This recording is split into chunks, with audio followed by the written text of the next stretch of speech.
Bismillah, kusoo dhawaada koorsada aan ku baranayno luqadda Ingiriiska. Maantana waxaan ku baranaynaa ereyo xiiso badan, ereyo aad u muhiim ah, kuwaas oo ah wixiisa erey lahaansho ku tusa possessive adjectives. Possessive adjective. Possessive adjective waxa way ereyo lahaansho ku tusa way. Ereyga ugu horeeya waxa way my waa keyga. Haddii aan nin tahay waxayga mise dunin yahay my keyga mise tayda. Waa wax adiga kula xiriira way. My waa waxaga.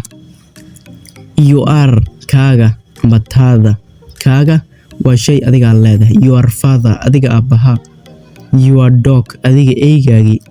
Marka shayga haddii mar la raaciyo you are waxaa laga wadaa shay adigan ruux hal qof oo horji ka farkiisi wixii dhan waa dhumin baan u isticmaali karnaa xayawaan wixiisa waan arki doonaa iyagoo example ku jira. Marka nala soco our waxana waa our waa laha keena waxa anaga aan leen adigan hadlayna waa ku jirta dhowr qof oo kale way kugu jiraan waa keena.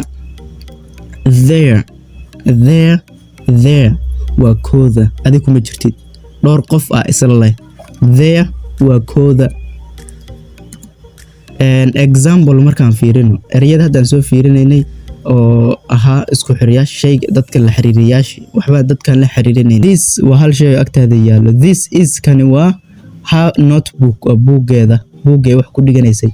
This kan is waa ha keeda marka lahaanshaha gabar baa leh.